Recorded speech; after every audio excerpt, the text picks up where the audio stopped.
Shalom saudara, selamat siang. Kembali lagi kita bertemu di dalam mata kuliah Dogmatika Kristen, yang mana kita sudah memasuki pada pertemuan yang ke-6, mengetengahkan topik tentang angelologi, satanologi, dan demonologi. Ya, tentu supaya mempersingkat waktu, langsung saja kita masuk ke dalam materinya. Saudara, siapakah itu malaikat? Kalau kita berbicara tentang malaikat, maka kita akan terlebih dahulu harus paham apa yang dimaksud dengan malaikat. Ya, di dalam kitab suci kita, istilah dari malaikat itu kalau kita melihat di dalam bahasa Ibrani, maka malaikat itu adalah malak, ya, malak.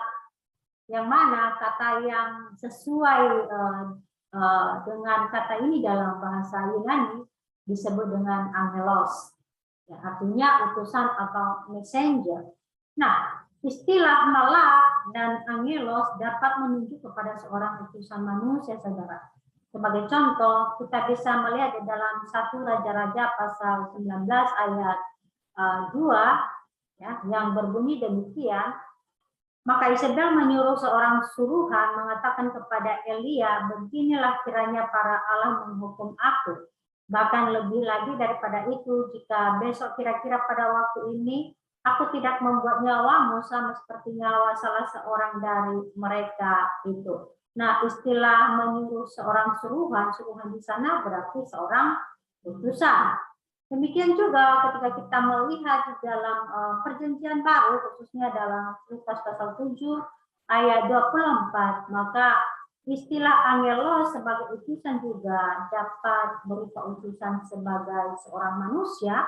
Ya, mari kita lihat Lukas pasal 7 ayat 24 berbunyi demikian. Setelah suruhan Yohanes itu pergi, mulailah Yesus berbicara kepada orang banyak itu tentang Yohanes. Nah, ada kata suruhan Yohanes di sana yang berarti sama dengan arti kata malaikat, ya, sebagai seorang utusan. Kemudian pasal 9, ya, pasal 9 ayat 52. Mari kita lihat pasal 9 ayat 52 berbunyi demikian. Dan ia mengirim beberapa utusan mendahului dia. Mereka itu pergi lalu masuk ke suatu desa orang Samaria untuk mempersiapkan segala sesuatu baginya. Nah, kalau kita melihat konteksnya ini adalah tentang Yesus dan orang Samaria, ya, di mana Yesus mengirim beberapa utusan untuk mendahului dia sebelum ia masuk ke suatu desa orang Samaria pada masa itu. Jadi istilah utusan di sana memiliki padanan arti dengan kata angelos tadi, ya, dalam bahasa Yunani, yang mana digunakan untuk utusan manusia, saudara. Nah, selain memang untuk utusan manusia juga memang digunakan untuk utusan-utusan sebagai malaikat. Jadi kata messenger di sini, ya, utusan ini digunakan untuk manusia dan juga digunakan untuk malaikat, ya. Artinya baik istilah malak maupun kata angelos yang berarti utusan digunakan untuk manusia dan juga untuk para malaikat. Dengan demikian memunculkan pertanyaan bagi kita, apa yang dimaksud dengan malaikat?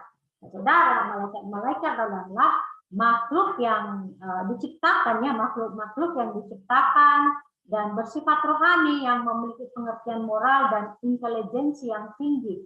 Namun, malaikat-malaikat tidak memiliki tubuh secara jasmani atau fisik seperti manusia, saudara. Ya. Nah, ketika kita berbicara tentang malaikat di dalam Alkitab, maka malaikat-malaikat memiliki sebutan-sebutan, saudara. Ya, yang pertama dulu bahwa malaikat itu juga disebut sebagai anak-anak Allah. Kita bisa melihat di dalam Ayub pasal 1 ayat 6 dan juga pasal 2 ayat 1. Selain anak-anak Allah, malaikat juga disebut sebagai penghuni sorga. Mazmur 29 ayat 1 dan Yudas 14. Kemudian malaikat juga disebut sebagai orang kudus atau holy ones. Daniel pasal 4 ayat 13 dan Yudas pasal 4 Yudas ayat 14, saudara. Karena kitab Yudas itu cuma satu pasal ya, cuma satu pasal, dan di sini hanya kita menyebut ayatnya saja. Kemudian malaikat juga disebut sebagai bala tentara sorga, Lukas pasal 2 ayat 13, serta juga disebut sebagai serafim, Yesaya pasal 6. Ya. Nah, tentu kita membutuhkan bukti ya tentang keberadaan malaikat. Apakah memang benar malaikat itu ada? Nah, tentu bukti adanya malaikat kita harus dapatkan tentu dari pengajaran kitab suci juga. Yang pertama, saudara, ya di dalam kitab suci kita, ya di dalam Alkitab sekurang-kurangnya dalam 34 kitab di dalam Alkitab kita, baik itu perjanjian lama maupun perjanjian baru, istilah malaikat dipakai atau tertera sebanyak 276 kali, saudara. 276 sampai 300 kali malah terdapat di dalam kitab suci kita. Nah, di dalam PL, malaikat-malaikat selalu disebut sebagai makhluk yang nyata, makhluk yang berwujud, dan sungguh-sungguh ada. Hal ini bisa kita telusuri misalnya seperti dalam Kejadian 18, kemudian 2 Samuel 24 ayat 16, Yesaya pasal 6 ayat 2, Yesaya 10 ayat 1 sampai 3, Daniel 9 ayat 20 sampai 27, kemudian dalam Daniel pasal 10 ayat 13 dan juga pasal 12 ayat 1. Itu di dalam PL. Sedangkan di dalam perjanjian baru, ya para penulis kitab PB juga menegaskan tentang keberadaan malaikat, saudara. Ya, lihat saja di dalam Matius pasal 2 ayat 19, kemudian Markus 1 ayat 13, ya Lukas 2 ayat 13, kemudian dalam surat Yohanes pasal 20 ayat 12, kisah para rasul 1 ayat 10 sampai 11, serta dalam surat-surat Paulus seperti dalam Galatia pasal 3 ayat 19 dan 1 Timotius 5 ayat 21. Nah, tentu masih banyak lagi mengingat bahwa malaikat itu tercatat sebanyak 276 sampai 300 kali di dalam kitab suci kita. Nanti saudara bisa cek dalam notes-notes yang sudah saya sebut tersebut, ya. Nah, selanjutnya tentu selain di dalam pengajaran Alkitab, maka kita bisa melihat tentang bukti keberadaan para malaikat ini melalui pengajaran Tuhan Yesus, saudara. Mari coba kita baca Matius pasal 18 ayat 10. Seperti apakah bunyinya? Demikian bunyi firman Tuhan, Matius pasal 18 ayat 10 berbunyi demikian, ingatlah, jangan menganggap rendah seorang dari anak-anak kecil ini. Karena aku berkata kepadamu, ada malaikat mereka di surga yang selalu memandang wajah Bapakku yang di surga. Jadi ada istilah malaikat di sini ya. Kemudian coba kita melihat pada pasal 26 ayat 53, saudara. Ya. Berbunyi demikian, atau kau sangka bahwa aku tidak dapat berseru kepada Bapakku supaya ia segera mengirim lebih dari 12 pasukan malaikat membantu aku? Artinya, Yesus sendiri mengajarkan tentang keberadaan malaikat, bahwa malaikat itu sungguh-sungguh ada, saudara. Sungguh-sungguh ada. Nah, tentu yang menjadi pertanyaan bagi kita adalah kapan malaikat itu diciptakan? Kalau kita melihat dari fakta penciptaan, tidak ada data di dalam penciptaan tersebut yang menyebutkan bahwa pada hari sekian malaikat diciptakan. Tidak ada, saudara. Ya, kalau kita melihatnya, coba Biniam akan menyanyikan satu buah lagu sekolah minggu yang berbunyi demikian. Pada yang pertama diciptakannya terang, pada yang kedua ada cakrawala, 3 itu tumbuhan, 4 benda penerang, 5 binatang, 6 manusia. Jadi ada 6 hari Allah bekerja, tidak terselip bahwa di sana ada penciptaan malaikat ini, para malaikat ini, di mana ada hari yang disebutkan. Tidak ada. Namun pun demikian, ya, perlu kita ketahui juga bahwa malaikat-malaikat belum ada sejak dari kekekalan. Ya. Mereka belum ada sejak dari kekekalan. Karena apa? Fakta penciptaan mengatakan bahwa malaikat itu merupakan bagian dari langit dan bumi yang diciptakan Allah. Tetapi Pak, pertanyaan bagi kita, kapan persisnya? Ya, tidak ada data Alkitab yang menjelaskan tentang hari keberapa malaikat diciptakan. Tetapi mungkin kita bisa melihat di dalam Nehemia pasal 9, ya, kita akan buka kitab suci kita akan baca.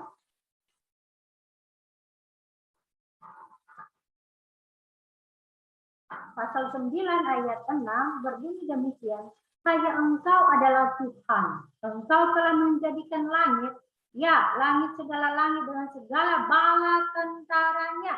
Nah, ada ini ya, segala bala tentaranya. Nah, bala tentara itu mengacu kepada keberadaan malaikat, dan bumi dengan segala yang ada di atasnya, dan laut dengan segala yang ada di dalamnya.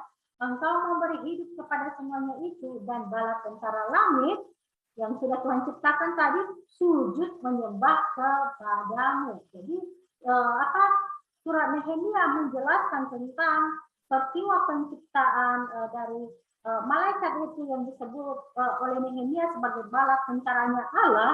Ya, ternyata Nehemia menjelaskan bahwa ketika Allah menjadikan langit, langit segala langit, maka di sana juga dijadikanlah segala bala tentara Allah, saudara.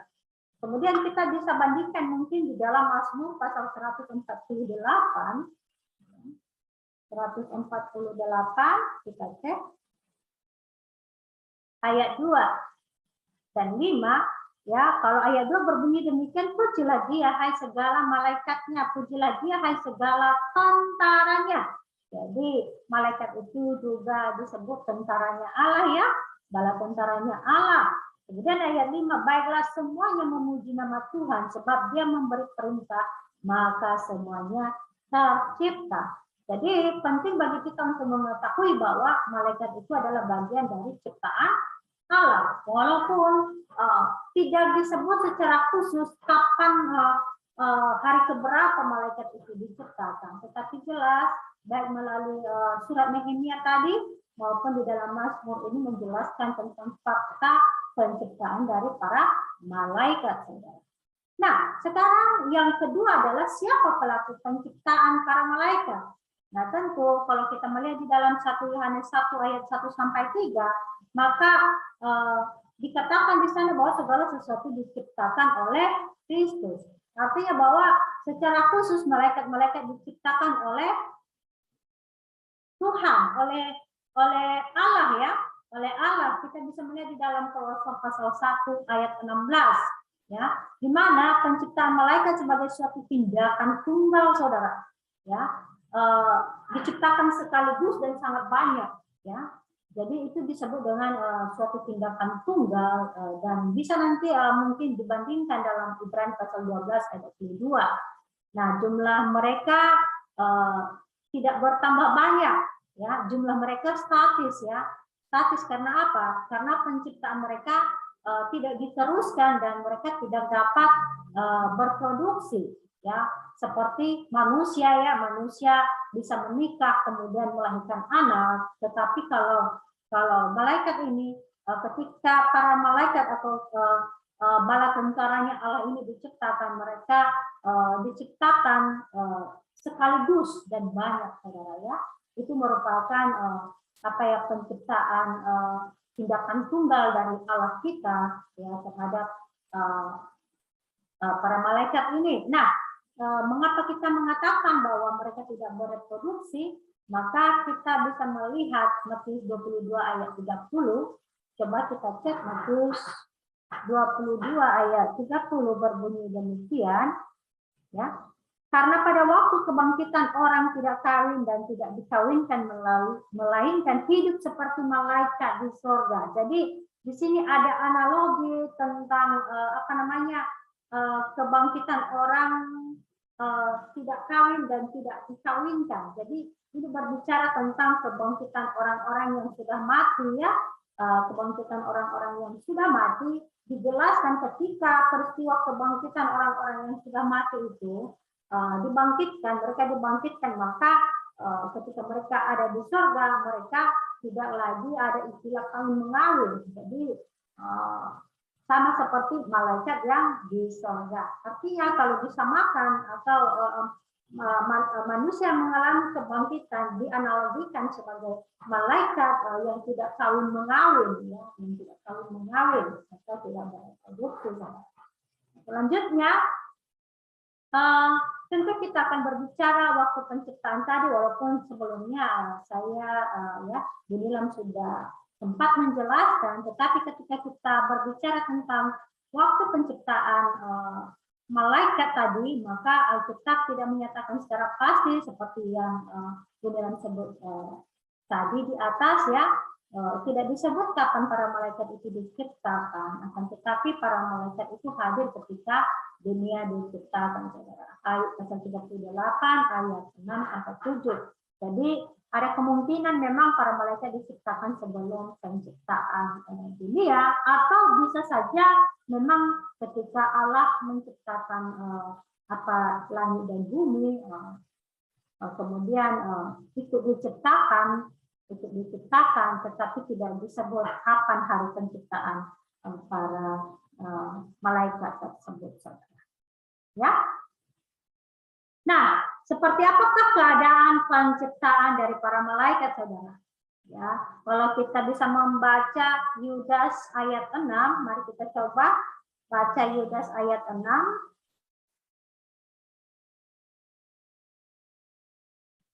Ya, Yudas ayat 6 berbunyi demikian, dan bahwa ia menahan malaikat-malaikat yang tidak taat pada batas-batas kekuasaan mereka, tetapi yang meninggalkan tempat kediaman mereka dengan belenggu abadi di dalam dunia kekelaman sampai penghakiman pada hari besar. Nah, sebenarnya ini terkait dengan kejatuhan para malaikat ya, sebagian yang mengikuti Lucifer itu ya, dikatakan bahwa malaikat-malaikat yang tidak taat pada batas-batas kekuasaan mereka ya dibelenggu ya, mereka dibelenggu ya di dalam dunia kekelaman sampai penghakiman pada hari besar. Kalau ada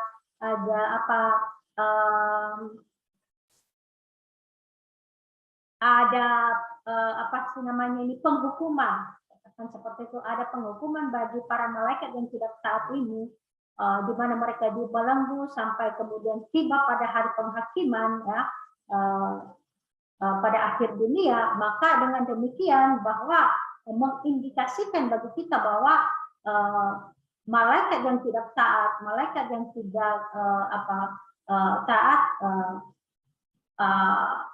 bisa dikatakan bukan bagian dari para malaikat pada umumnya. Dengan demikian kita bisa mengatakan bahwa keadaan penciptaan malaikat itu adalah kudus, saudara. Ya, kudus. Karena ketika dia tidak kudus, maka dia akan mengalami yang namanya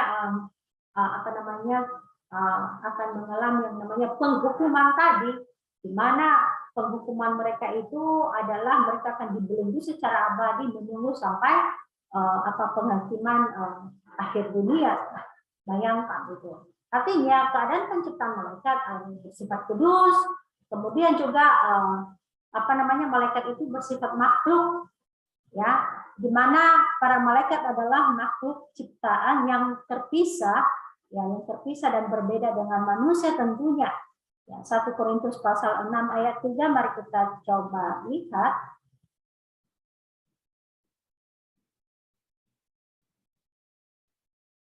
Berbunyi demikian, tidak tahukah kamu bahwa kita akan menghakimi malaikat-malaikat? Ya, jadi apalagi perkara-perkara biasa dalam hidup kita sehari-hari. Kemudian di dalam Ibrani 1 ayat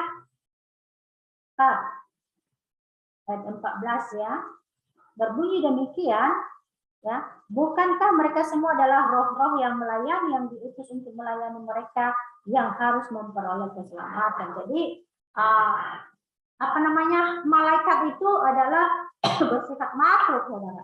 Tapi bukan makhluk yang memiliki jasmani, tetapi makhluk yang bersifat roh. Jadi para malaikat itu tidak memiliki fisik atau jasmani. Jadi jelas bagi kita ya saudara. Oke, selanjutnya kita akan masuk di dalam satanologi. Nah, istilah setan berasal dari kata satan bahasa Ibrani dan kemudian juga satan dalam bahasa Yunani. Sedangkan dalam bahasa Aram disebut satanas. Arti dari kata satan ini adalah musuh atau lawan, saudara. Musuh atau lawan. Apa yang menjadi bukti bagi kita tentang keberadaan setan? Ya, yang pertama tentunya adalah melalui pengajaran Alkitab. Ya, di mana keberadaan setan diajarkan dalam 7 buku Perjanjian Baru dan semua buku PL. Bayangkan itu. Ternyata di semua buku-buku PL tercatat yang namanya setan ini, sedangkan di dalam Perjanjian Baru ada 7 kitab yang menyebut tentang setan ini, saudara. Kemudian tentu di dalam pengajaran Yesus, ya, di mana Yesus mengakui dan mengajarkan adanya setan. Mari kita coba melihat dalam Matius 13 ayat 39.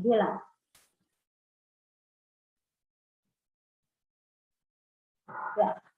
Matius 13 ayat 39 berbunyi demikian, musuh yang menaburkan benih lalang ialah iblis, waktu menuai ialah akhir zaman, dan para penuai itu adalah malaikat. Nah, di sini jelas di sini ya ada istilah musuh, ya, musuh yang menaburkan benih lalang ialah iblis.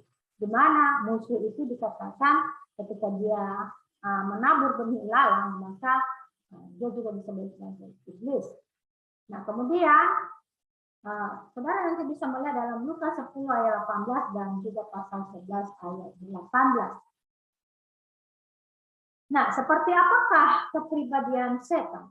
Nah, saudara, ternyata setan itu memiliki pikiran, juga memiliki perasaan, dan juga memiliki kemauan. Bahkan setan dianggap memiliki tanggung jawab moral, saudara. Mari coba kita melihat bukti bahwa setan memiliki pikiran. Kita melihat dalam 1 Korintus 11 ayat 13. Berbunyi demikian, pertimbangkanlah sendiri, patutkah perempuan berdoa kepada Allah dengan kepala yang tidak bertudung? Nah, ini salah ya, salah nats kita ini. Masa ini tentang perempuan yang bertudung. Atau kita coba lihat Wahyu 12 ayat 17. Wahyu 12 ayat 17. Berbunyi demikian, maka marahlah naga itu kepada perempuan itu, lalu pergi memerangi keturunan yang lain yang menuruti hukum-hukum Allah dan memiliki kesaksian Yesus. Nah, istilah naga ya dalam terjemahan LAI di sini mengacu kepada setan, saudara, ya, mengacu kepada setan. Yang mana dikatakan di sini bahwa si setan atau naga ini memiliki emosi, memiliki perasaan, bisa marah, saudara, ya. Kemudian juga memiliki kemauan, 2 Timotius 2 ayat 26, serta ia dianggap memiliki tanggung jawab moral. Coba kita melihat dalam Matius 25 ya, ayat 41. Berbunyi demikian, dan ia berkata, dan ia akan berkata juga kepada mereka yang di sebelah kirinya, enyahlah dari hadapanku, hai kamu orang-orang terkutuk, enyahlah ke dalam api yang kekal yang telah tersedia untuk iblis dan malaikat-malaikatnya. Ternyata di sini menjelaskan tentang tanggung jawab moral ya dari setan. Nah, seperti apakah keberadaan setan dan dosa? Mari kita melihat keberadaan setan. Bahwa setan itu berasal dari makhluk ciptaan. Yesaya pasal 28 ayat 13 sampai 15. Yang mana sebagai makhluk ciptaan ia memiliki tempat tinggal yang tak ada bandingannya. Nanti bisa dilihat di ayat 13 ya. Kemudian juga memiliki pakaian yang tak ada bandingannya. Ya. Ayat 13, yang memiliki fungsi yang tak ada bandingannya. Ayat 14, kemudian yang memiliki kesempurnaan yang tak ada bandingannya. Ayat 15. Ternyata setan itu merupakan makhluk ciptaan yang benar-benar memiliki tempat tinggal yang tak ada bandingannya, pakaian, fungsi, serta kesempurnaan yang tak ada bandingannya. Ya jelas karena dia berasal dari malaikat yang jatuh tadi ya, malaikat yang jatuh. Kemudian juga disebut di sini selain berasal dari makhluk ciptaan ya, juga setan merupakan makhluk yang bersifat roh. Efesus pasal 6 ayat 11 sampai 12. Kemudian setan berasal dari tempat dekat golongan malaikat yang disebut kerubim, saudara. Yesaya pasal 28 ayat 14, serta setan merupakan makhluk yang tertinggi dari semua makhluk ciptaan. Ya. Setan merupakan makhluk yang tertinggi dari semua makhluk ciptaan. Bukan setan yang diciptakannya, tetapi dari awalnya itu dari malaikat ya. Yesaya 28 ayat 12.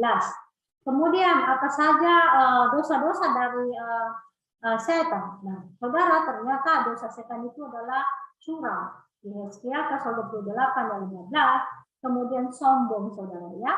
Itulah dosa setan paling utama bisa dikatakan adalah sombong. Yesaya 28 ayat 17, kemudian bisa melihatnya dalam Yesaya 14 ayat 12 sampai 17, kemudian dalam 1 Timotius 3 ayat 6. Nah, apa saja pekerjaan setan? Ternyata saudara, ya, pekerjaan setan itu ada yang berhubungan dengan Kristus. Ya, yang pertama adalah nubuatan adanya konflik, yaitu adanya permusuhan antara setan dengan Kristus sesudah kejatuhan Adam dan Hawa dalam dosa. Saudara nanti bisa melihatnya ya dalam Kejadian 3:15. Kemudian pekerjaan setan yang berhubungan dengan Kristus adalah di mana setan mencobai Yesus di awal pelayanan Yesus, saudara. Matius pasal 4 ayat 1 sampai 11. Nah, tentang pencobaan ini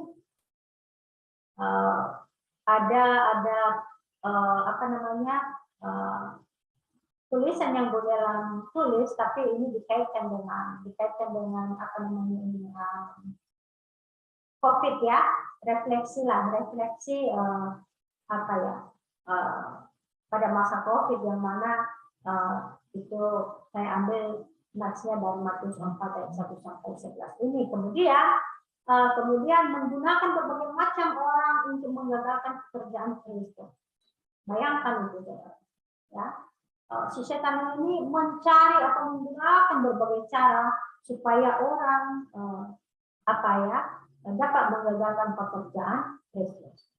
Contoh siapa saja orang-orang tersebut. Kita bisa melihat ya Herodes dan laskarnya Matius 2 ayat 16. Kemudian Petrus ya, si murid utama Matius 16 ayat 21 sampai 23. Kalau kita melihat si Petrus ini kan ketika dia begitu marah karena Yesus ditangkap, kemudian dia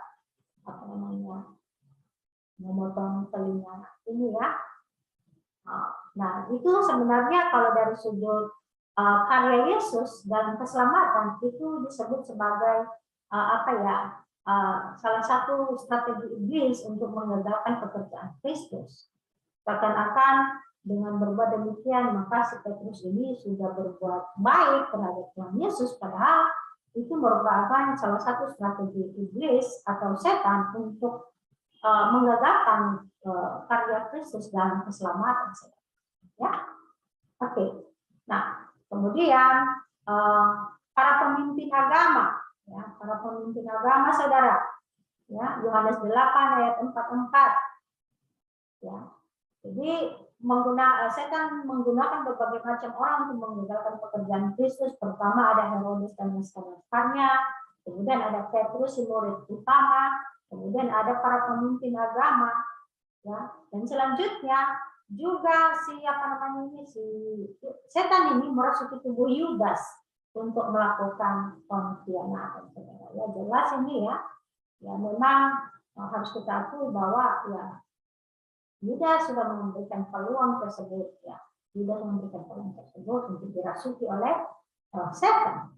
Nah, nanti saudara bisa baca dalam Yohanes 13 ayat 27, saudara ya. Nah, selain yang berhubungan dengan Kristus, maka pekerjaan setan yang berhubungan, ada juga yang berhubungan dengan bangsa-bangsa, saudara.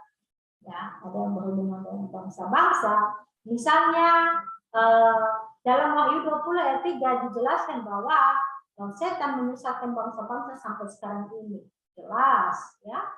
Kemudian setan mengumpulkan bangsa-bangsa untuk peperangan Armageddon. Wahyu 16 ayat 13 sampai 14. Nah, kemudian selain berhubungan dengan bangsa-bangsa, pekerjaan setan lainnya adalah berhubungan dengan orang yang tidak beriman. Yang pertama, di mana setan membutakan akal mereka agar tidak bisa menerima Injil, saudara. Bayangkan ya, setan itu luar biasa mencari-cari pengikutnya. 2 Korintus pasal 4 ayat 4. Kemudian setan juga merebut firman Allah dari hati mereka. Ya, Lukas 8 ayat 12. Kemudian menggunakan orang-orang yang tidak beriman ini untuk menentang pekerjaan Allah. Ya, Wahyu pasal 2 ayat 13. Nah, yang keempat, pekerjaan setan juga memiliki hubungan dengan orang-orang beriman, saudara. Yang pertama adalah menggodai orang-orang beriman untuk berdusta. Ya, ingat kisah Ananias dan Safira ya, bagaimana mereka mendustai Roh Kudus. Bisa nanti dicek dalam kisah Rasul pasal 5 ayat 3. Kemudian setan menuduh dan mendakwa orang-orang beriman. Wahyu pasal 12 ayat 10. Kemudian menghambat pekerjaan orang-orang beriman. Ya, 1 Tesalonika 2 ayat 18. Menggodai mereka supaya jatuh ke dalam keadaan amoralitas. Ya, 1 Korintus 3 ayat 5. Nah, selanjutnya, seperti apakah pertahanan orang beriman terhadap setan, saudara? Ya, yang pertama, dikatakan di sini bahwa meyakini bahwa doa syafaat Tuhan Yesus diberlakukan untuk kita di masa kini, saudara. Jadi itu adalah pertahanan orang beriman terhadap setan, ya, meyakini bahwa doa syafaat Tuhan Yesus diberlakukan untuk kita di masa kini. Nanti coba saudara cek dalam Yohanes 17 ayat 15, kemudian Ibrani 7 ayat 25, saudara. Kemudian memiliki kesadaran bahwa kehendak Allah bisa meliputi penggunaan setan bagi perkembangan kehidupan Kristen. 2 Korintus 12 ayat 7. Kemudian tentu tidak boleh toleransi terhadap iblis. Itu adalah pertahanan orang berimannya dalam menghadapi setan. 2 Korintus 12 ayat 7. Ya, Yudas ayat 8 dan 9, ya, tidak boleh toleransi terhadap iblis, saudara. Dan selanjutnya menggunakan seluruh perlengkapan senjata Allah, yang menggunakan seluruh perlengkapan senjata Allah. Efesus pasal 6 ayat 11 sampai 18. Nah, demikian untuk pembahasan tentang satanologi. Sekarang kita akan masuk di dalam demonologi, saudara. Ya, demonologi.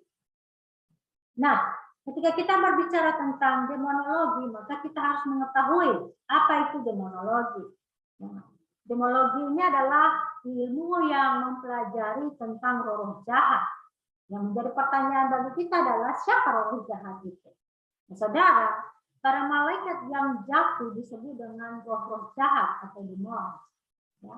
Malaikat-malaikat ini mengikuti setan atau iblis Lucifer, ya, di dalam pemberontakan mereka menemukan Allah.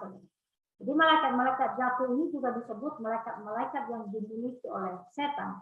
Nanti saudara bisa bandingkan dengan teks dari Matius 25 ayat 41 serta Wahyu pasal 12 ayat 9. Jadi Alkitab menyatakan bahwa setan adalah raja atas dua kelompok, yaitu yang pertama raja atas roh-roh yang jatuh yang jumlahnya banyak, ya, Markus pasal 5 ayat 9, ayat 15 serta Lukas 8 ayat 30. Kemudian setan juga, ya, setan juga adalah raja atas dunia atau atas kosmos.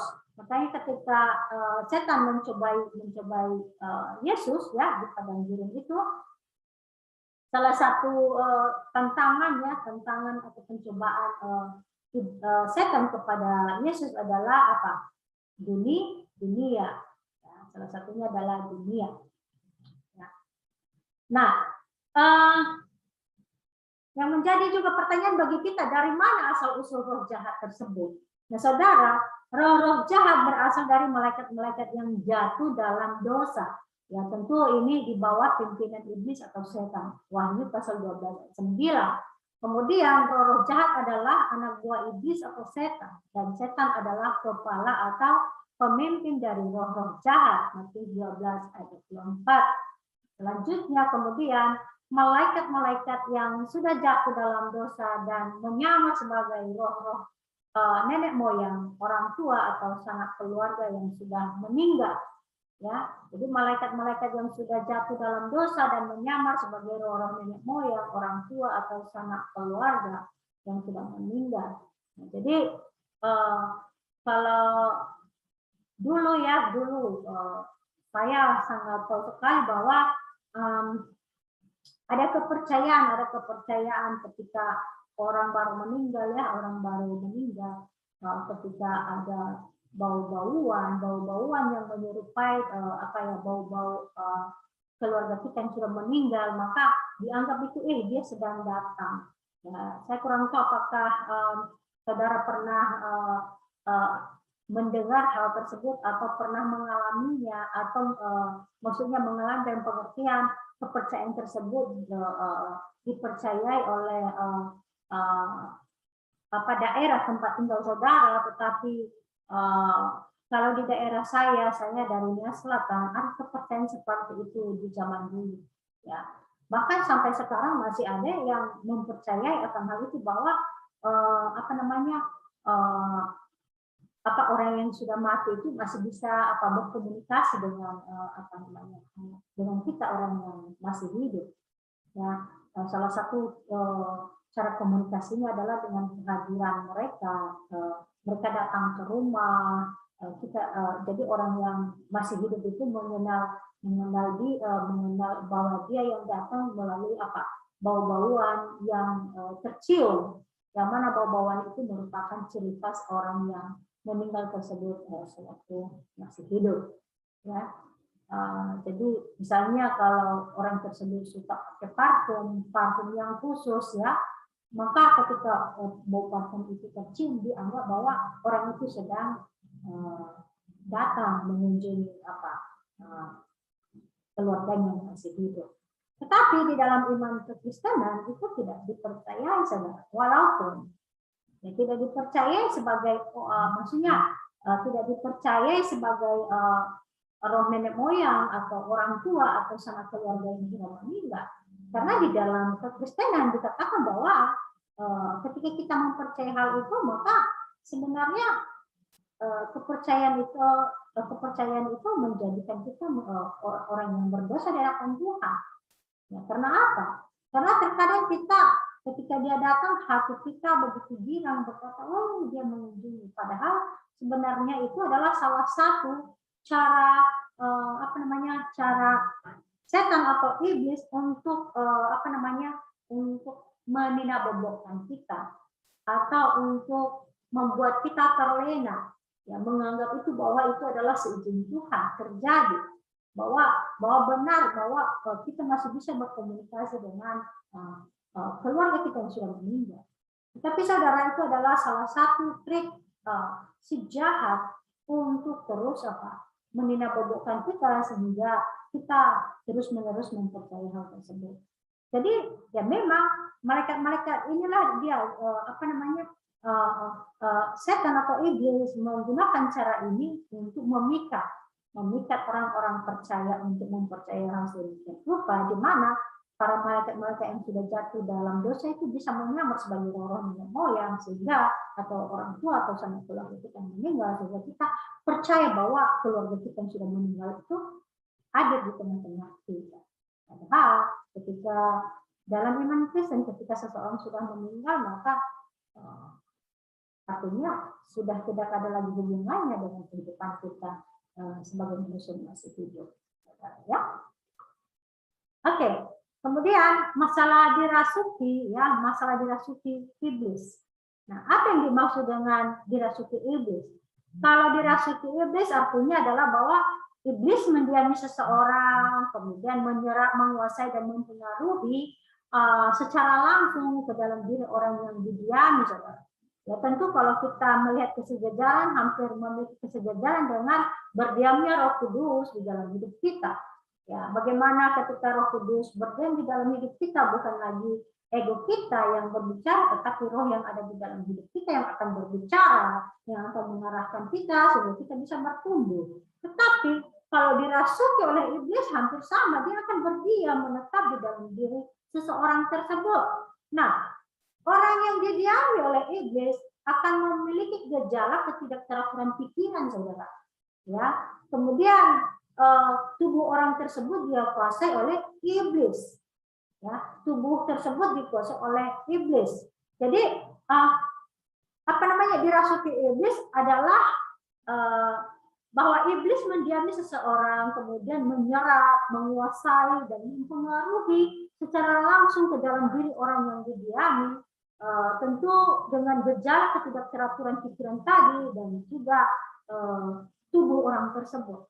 Nah, apa akibatnya ketika dirasuki oleh iblis? Yang pertama, kadang-kadang bisa berupa penyakit jasmani. Jadi ketika kita sakit, bisa saja itu kalau nggak sembuh-sembuh ya melalui pengobatan dokter, jangan itu ya memang apa namanya itu sedang dirasuki oleh iblis, saudara. Ya, berupa penyakit jasmani. Bisa nanti saudara cek apa itu berupa penyakit jasmani, bisa dilihat dalam Matius 9 ayat 32 sampai 33, saudara. Ya, nah, tapi di sini dirasuki setan dan penyakit alami jasmani dibedakan dalam Alkitab. Ya, jadi kalau memang mau melihat seseorang dirasuki atau tidak, ya tentu kita harus membandingkannya dengan data Alkitab. Alkitab berkata apa tentang seseorang yang sakit secara alami atau seseorang yang sakit oleh karena dirasuki oleh setan, saudara. Ya, karena ternyata penyakit pun, ya penyakit jasmani yang kita alami bisa saja karena dirasuki oleh setan. Nah, selanjutnya kadang-kadang berupa penyakit pikiran atau abnormal. Matius 17 ayat 15. Ya memang tidak semua demikian, saudara. Nah, ternyata penyakit pikiran atau abnormal ini bisa disebut sebagai sudah tidak waras, ya. Nah, orang yang tidak waras itu bisa saja berasal dari apa? Dari kerasukan iblis yang sudah sangat lama sehingga membuat orang tersebut menjadi gila, saudara. Bisa seperti itu, walaupun dikatakan tidak semua selalu demikian. Nanti saudara bisa cek ya dalam Matius 17 ayat 15. Nah, kemudian seperti apakah daya jangkau kerasukan iblis, saudara? Nah, yang dapat dirasuki dan dikuasai oleh setan atau iblis adalah orang-orang yang tidak beriman. Kalau pada zaman Tuhan Yesus, kebanyakan yang dirasuki adalah orang-orang non-Israel. Orang-orang non-Israel. Kemudian orang yang dirasuki oleh iblis biasanya ada kemunduran dari apa ya? Kemunduran dari pekerjaan iblis ketika kebenaran dan terang Allah menjadi paling kuat. Jadi ketika orang itu terus-menerus misalnya mengenal kebenaran, kemudian mendengar firman Tuhan, kemudian ada peralihan pikirannya dari dirasuki kemudian menerima benih firman Tuhan yang lambat laun juga memasuki hidupnya, maka akan terjadi yang namanya kemunduran pekerjaan iblis di dalam diri orang yang dirasuki tersebut. Artinya bisa disembuhkan melalui apa? Firman Tuhan. Makanya ada istilah pengusiran setan. Ya, ada istilah pengusiran setan ya saudara dari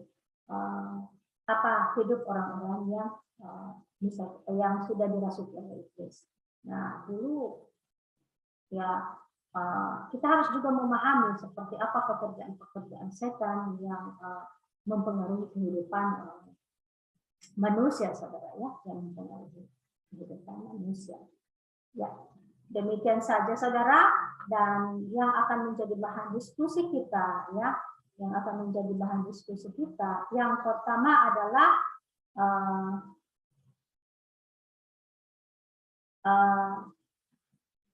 saudara coba diskusikan apa saja menjadi perbedaan antara setan dan iblis. Ya. Apa yang menjadi perbedaan antara setan dan iblis. Dan yang kedua, apakah orang percaya bisa dirasuki oleh setan? Ya. Atau bisa dirasuki oleh iblis. Apakah orang percaya bisa dirasuki oleh setan atau dirasuki oleh iblis? Nah, begitu saja saudara yang menjadi bahan diskusi kita pada minggu akan datang. Ya, kita akan mendiskusikannya pada minggu akan datang. Dan materi ini silakan dipelajari ya. Linknya akan saya kirim di Google Classroom untuk saudara pelajari. Kemudian saudara membahas bahan diskusi yang sudah Bu Nilam sediakan. Jika ada pertanyaan saudara bisa dititipkan di Google Classroom. Jadi semua bahan diskusi apa pandangan saudara, saudara tuliskan di dinding Google Classroom. Ya, besok pada jam mata kuliah kita pukul 12.30 ya sampai 12.30 sampai pukul berapa ya? Pukul 14 ya, pukul 14:10 menit. Nah, saudara bisa menjelaskan seperti apa pandangan saudara terhadap pertanyaan bahan diskusi tadi. Ya, langsung kita akan bahas di sana. Demikian saudara, besok kita tidak ada kelas daring. Saudara hanya mempelajari video yang sudah disediakan ini. Demikian saja, terima kasih Tuhan Yesus memberkati saudara.